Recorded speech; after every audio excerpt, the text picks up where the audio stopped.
For everyone that's trying to say that this pandemic is planned, you can't just make those accusations. You need proof, documentation, leaked emails. Can you provide me with something? Oh, what's this? Event 201? Event 201 was a 3.5-hour pandemic tabletop exercise that simulated a series of dramatic scenarios based on facilitated discussions confronting difficult and true life dilemmas associated with response of hypothetical but scientifically plausible pandemic. Interesting. And this took place in October 18th of 2019, just a couple months before the pandemic. That is interesting. And this pandemic scenario was funded by none other than Johns Hopkins, the World Economic Forum, and the Bill and Melinda Gates Foundation. Okay, that caught my attention, but do you have any other proof? So right here is a pamphlet that was released by the Rockefeller Foundation. Yep, the good old Rockefellers. And it's called Scenarios for the Future of Technology and International Development. And if we go to the table of contents, let's go down to where it says lockstep. Right here, lockstep. Remember, this was released in 2010. Let's see what it says.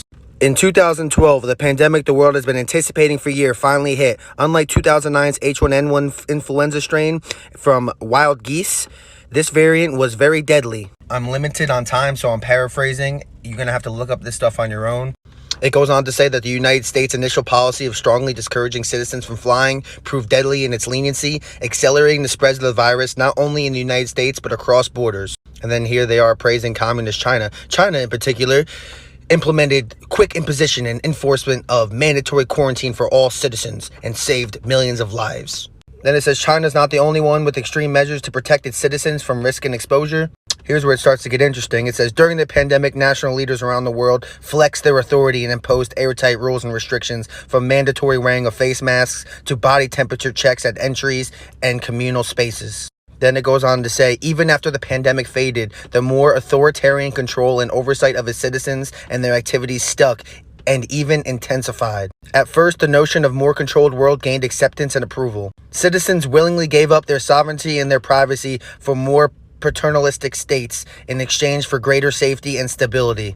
Citizens were more tolerant and even eager for top-down direction and oversight, and national leaders had more latitude to impose order in the ways that they saw fit. And then lastly, we got Agenda 2030, also by the World Economic Forum. It was signed by 179 nations in 1992, and the goal is by 2030 to literally re-innovate our entire world. They always try to make it sound good. Yeah, development, sustainability. But the same people that are saying that they're innovating the world for the better are the same people releasing stuff like this. Welcome to 2030. I own nothing, I have no privacy, and life has never been better. I'm out of time. Look these documents up.